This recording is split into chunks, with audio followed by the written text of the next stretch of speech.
భలే ఉంటుందండి. ద్వాదశి రోజు మీకు చెప్తున్నానండి, మా అమ్మ చెప్పారు, ఏకాదశి ఉపవాసం ఉండే రోజు మరుసటి రోజు తప్పనిసరిగా ద్వాదశి రోజు చలిమిడ, వడపప్పు, కొబ్బరికాయ, పువ్వులు, దీపాలు మంచిగా ఎన్ని వెలిగించుకుంటే అంత మంచిదని అమ్మ చెప్పారండి. ఎప్పుడు చేసుకుంటానండి అలాగా. ఈ సంవత్సరం కూడా అలాగే చేసుకుందామని అనుకుంటున్నాను. మీరు కూడా తప్పనిసరిగా చేసుకోండి. ఇక్కడ నేను అక్షతలు కలిపేసుకుంటున్నానండి. ముక్క విరగని బియ్యంలో పసుపు, నెయ్యి, గంధము వేసి చక్కగా కలిపాను. నేను స్వచ్ఛమైన నేతినండి, నువ్వుల నూనె అయినా పర్వాలేదు, నెయ్యిని కరిగించి వేసుకుంటున్నానండి. సాయంత్రం తులసి దగ్గర మనం దీపారాధన చేసుకోవాలండి. వీలైన మట్టుగా ఉసిరిక కొమ్మని కానీ ఉసిరిక చెట్టు ఉంటే మంచిదేనండి, చక్కగా తెచ్చి మంచిగా పూజ చేసుకుందాం. అలాగే మీకు ఇక్కడ వీడియో చూపిస్తాను కదండి, స్వామికి దీపం వెలిగించాలని పెద్ద ఒత్తి అంటారు కదండి, 365 ఒత్తులు, అది నేతిలో నానబెట్టి స్వామి దగ్గర ఉంచేసాను.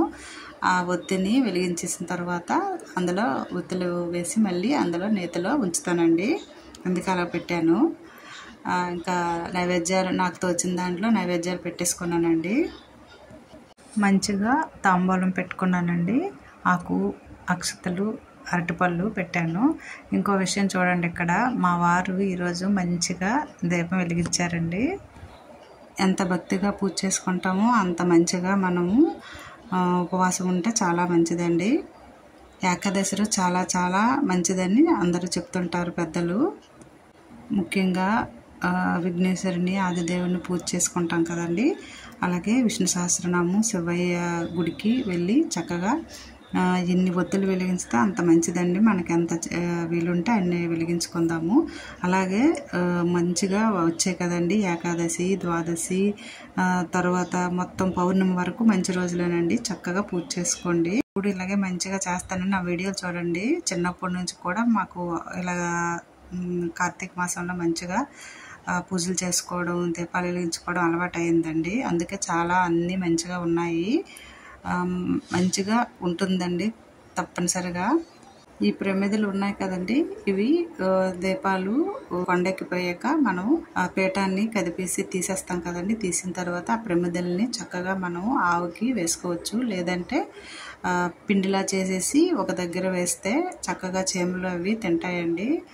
ఆహారము వేస్ట్గా చేయొద్దు. పువ్వులు ఇవన్నీ మనము నదిలోని ఎక్కడో తిరగని, ఎవరు నడవని చెట్ల దగ్గర కానీ వేసుకుందాము. ఆరతి ఇచ్చేస్తున్నానండి. మా వారు వెలిగించారు, మా పిల్లలు వెలిగించారు, అందరము వెలిగించామండి. చక్కగా ఎంతో తృప్తిగా జరిగింది పూజ. స్వామి అంత అనుగ్రహమేనండి.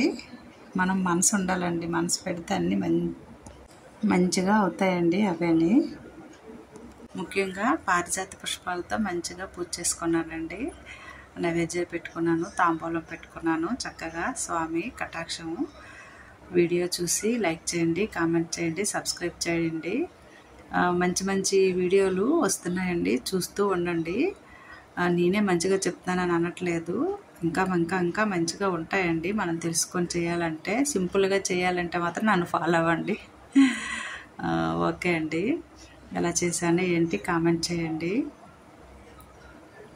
లైక్ చేయండి, సబ్స్క్రైబ్ చేసుకోండి. ఓకే అండి, థ్యాంక్ యూ.